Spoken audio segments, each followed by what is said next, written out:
Ladies and gentlemen, I want to talk to you about one of the most important skills you'll ever develop in life, controlling your feelings. Now, let's be clear. I'm not talking about suppressing your emotions or pretending like you don't feel what you feel. That's not the goal. No, I'm talking about taking charge of your feelings and not letting them dictate the course of your life. You see, every day we face challenges, big and small. And it's easy to let our emotions rise up like a storm, to get caught up in the frustration, the anger, or even the excitement. But here's the thing. When you let your feelings take the lead, you lose control of your destiny. Emotions are like the weather. Sometimes they're sunny, sometimes they're stormy, but they're always changing, and you cannot let the weather control your journey. The first principle I want to share with you is this. You can't always control what happens to you, but you can always control how you respond. Think about that for a second. Life is not always going to go your way. There are going to be setbacks, disappointments, and things that really test you, but you have the power to decide how to respond. You can choose how you feel about the situation. That's where true power lies, not in the event itself, but in how you respond to it. When someone cuts you off in traffic, when a deal falls through, when someone lets you down, how do you respond? Do you let that one moment ruin your entire day? Or do you take control, keep your emotions in check, and continue forward with your goal in mind? This leads to the second key. Your feelings should not be in the driver's seat, your goals should be. When you let your emotions take control, you are making decisions based on temporary states, not on your long-term objectives. You might feel angry or frustrated, but does that serve your goals? Does that help you move forward? No, it holds you back.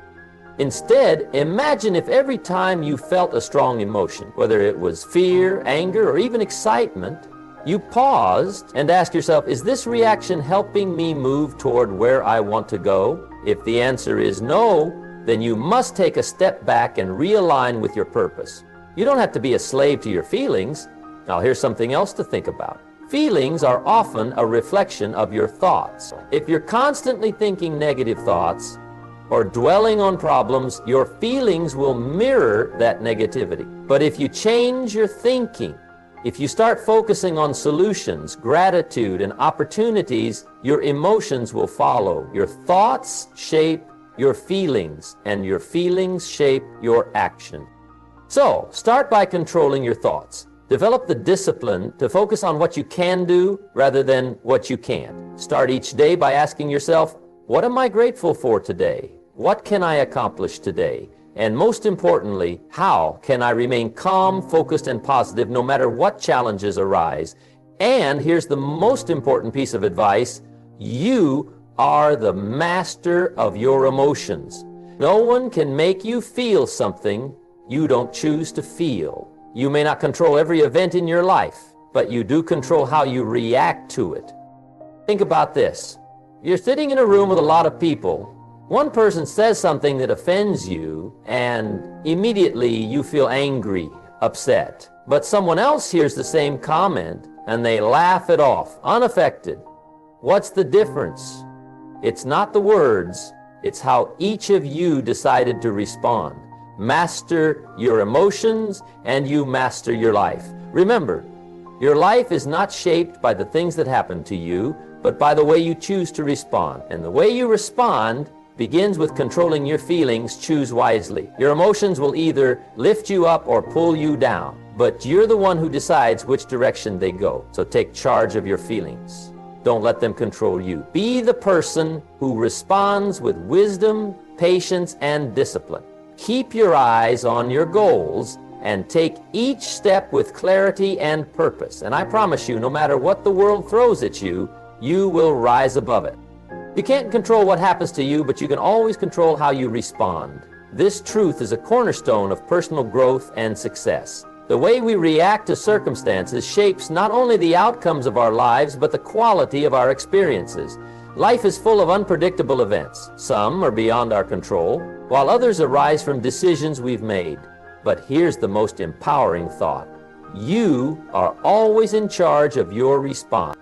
Think about that for a moment. The concept is deceptively simple, but it holds immense power. Every situation we face in life, good or bad, presents an opportunity to respond in a way that aligns with our values, goals, and the person we wish to become. It's easy to react impulsively, but true strength lies in taking control of how we respond.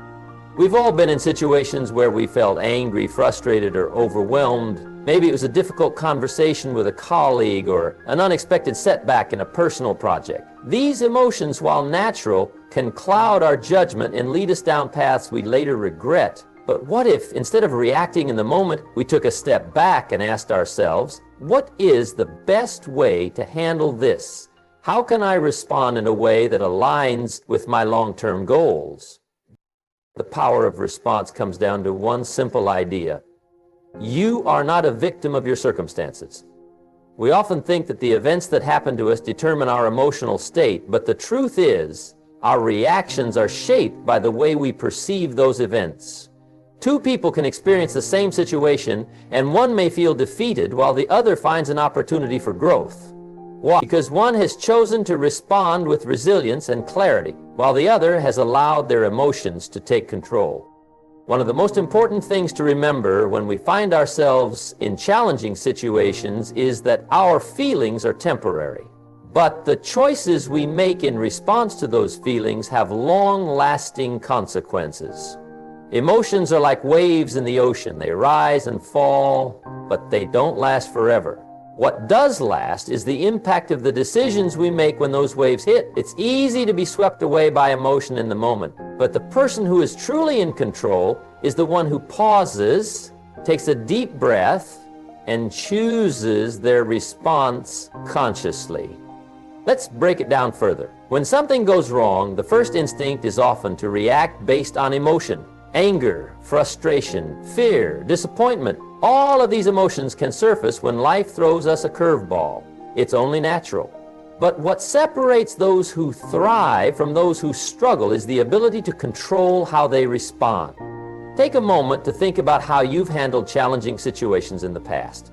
Did you react impulsively, allowing your emotions to guide your actions?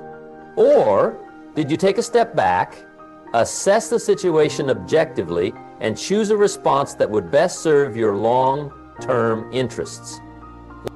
Choosing how to respond is a skill, and like any skill, it takes practice. The more we practice responding thoughtfully rather than reacting impulsively, the better we become at handling life's ups and downs. It's about developing emotional intelligence, the ability to recognize and manage our emotions so that they don't control us, but rather inform us in a constructive way.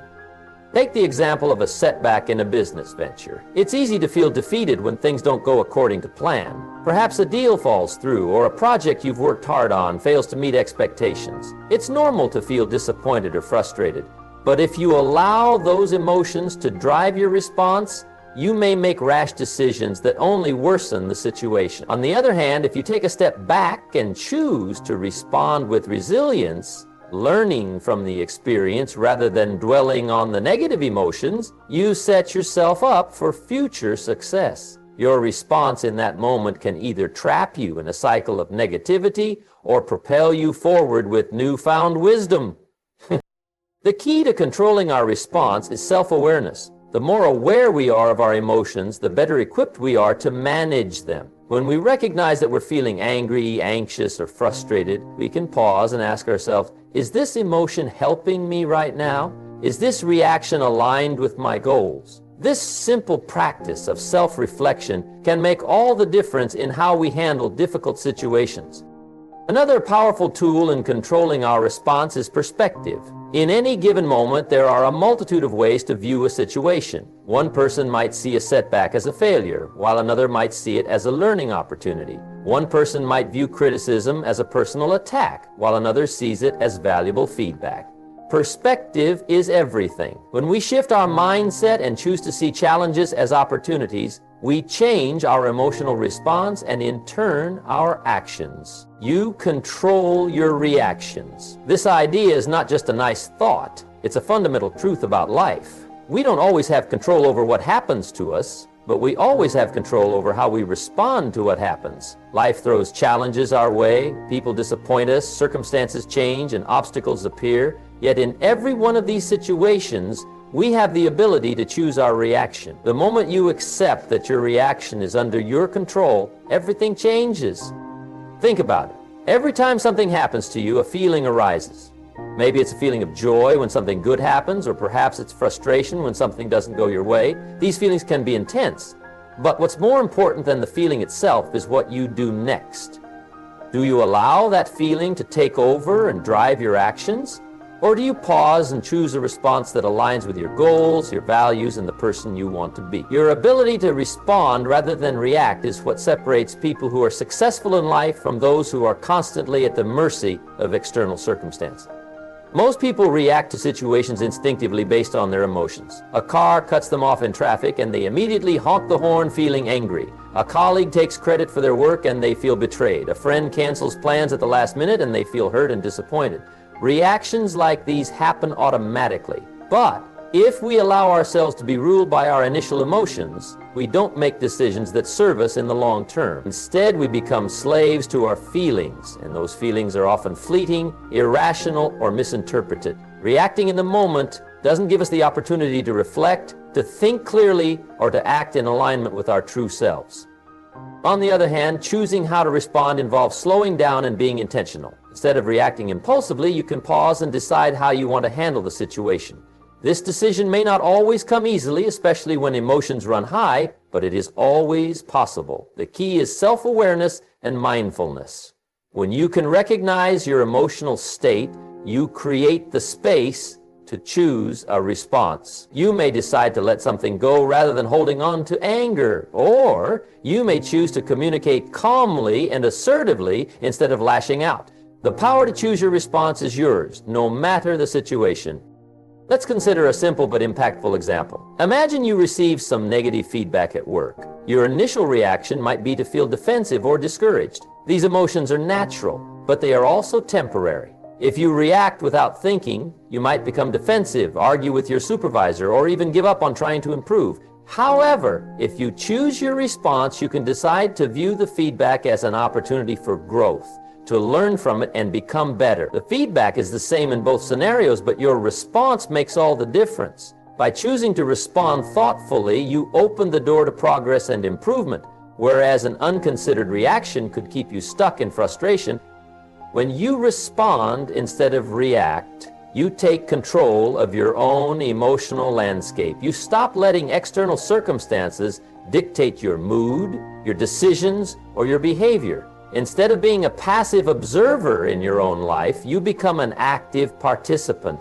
You engage with the world in a way that reflects your values, your goals, and your long-term vision for yourself. The more you practice responding consciously, the more you begin to trust yourself to handle whatever comes your way with grace, resilience, and clarity. One of the most powerful aspects of controlling your reactions is the impact it has on your relationships. In any relationship, whether with a partner, friend, family member, or co-worker, your ability to choose how you respond determines the quality of that relationship. When you react impulsively, especially in situations that involve conflict, you risk damaging the relationship. You might say things you don't mean, act out of anger, or withdraw entirely. But when you choose to respond thoughtfully, you create an atmosphere of respect, understanding, and emotional maturity. You might choose to listen first, to express yourself calmly, or to compromise where possible. By taking control of your reactions, you foster stronger, more meaningful connections with others. Now let's take this concept a step further. Not only do we have control over our reactions to external events, but we also have control over our internal reactions. What I mean by this is that we are often at the mercy of our own thoughts, fears, and insecurities. When something happens that triggers negative self-talk, a common reaction is to believe those thoughts without question. We might think, I'm not good enough, I'm not capable, or I'll never succeed. But here's the thing, you don't have to accept those thoughts as truth. Just as you can choose how to react to external events, you can also choose how to react to your own inner dialogue. You don't have to let your doubts control your actions. You can choose to challenge those negative thoughts, to reframe them, and to replace them with a more empowering narrative. For example, if you make a mistake, your initial reaction might be to feel embarrassed or to criticize yourself. But instead of letting that feeling define your next steps, you can respond by recognizing that everyone makes mistakes and that this mistake is an opportunity to learn and grow. By consciously choosing to respond with self-compassion and resilience, you empower yourself to move forward with greater confidence. Choosing your response is also essential in high-stress situations. Stress is a natural part of life, but it doesn't have to control you. Whether it's work stress, personal stress, or stress from unexpected challenges, you have the ability to choose how to deal with it. You can either let stress overwhelm you, leading to burnout, anxiety, and poor decisions, or you can choose to take a step back, breathe, and focus on what you can control. By responding mindfully to stress, you can maintain a sense of calm, clarity, and focus, even in the most difficult circumstances. Ultimately, learning to control your reactions is about reclaiming your power. It's about realizing that you don't have to be at the mercy of your emotions, circumstances, or the behavior of others. You get to decide how to respond in every situation. By taking this responsibility seriously, you become the architect of your own life. Your reactions shape your reality. They determine the outcomes you experience, the way you feel, and the progress you make. So, in every situation, whether large or small, remember that you have the power to choose how you respond. That is where your true power lies. Mastering emotional discipline is one of the most powerful tools you can develop in life. It's not about suppressing your feelings or pretending you don't have emotions. It's about learning to control them and not allowing them to control you. Emotional discipline is the art of responding to your emotions in a way that is intentional, measured, and aligned with your long-term goals, rather than letting them dictate your actions in the heat of the moment. It's the ability to navigate through life with a sense of calm, clarity, and purpose, no matter what external forces are at play. At its core, emotional discipline requires self-awareness. The first step in controlling your emotions is recognizing them. Emotions are signals, and understanding what you are feeling in any given moment is essential to responding thoughtfully. Emotions are not always easy to understand. They can be complex and layered, but once you become more attuned to them, you'll be able to recognize their patterns and triggers. You'll start to see how certain situations or interactions lead to specific emotional reactions. And once you recognize those emotions, you can make a conscious choice about how to act, rather than being caught in the grip of a spontaneous emotional response. For instance, if you often find yourself getting frustrated or angry in traffic, the first step is to acknowledge that emotion when it arises. Instead of getting swept away by frustration and allowing it to color your entire day, you can pause and ask yourself, what is this emotion trying to tell me? Is this anger justified, or am I allowing a temporary situation to take over my peace? This simple act of recognition helps you avoid impulsive reactions and take control of how you respond. Emotional discipline is about breaking the automatic pattern of reacting without thinking. It's about choosing how to channel that emotion in a productive way. You might choose to take deep breaths, focus on your destination, or use that time to listen to a podcast or some music to shift your mindset. But self-awareness alone is not enough. Emotional discipline also involves creating space between stimulus and response. This means recognizing that just because you feel a certain way, it doesn't mean you have to act on that feeling right away. The more space you can create between your emotions and your actions, the more empowered you become. In every situation, there's a gap between what happens and how you respond to it. And in that gap, you hold all the power. You have the power to choose how you react, what you say, and how you behave. By practicing emotional discipline, you learn to pause, breathe, and take a moment to reflect before responding. This gives you the opportunity to respond with intention rather than reacting out of habit or emotion. One of the most important aspects of emotional discipline is choosing your response based on your values, not your feelings. In the heat of the moment, our emotions often steer us toward reactions that are based on short-term relief or gratification rather than long-term satisfaction or growth.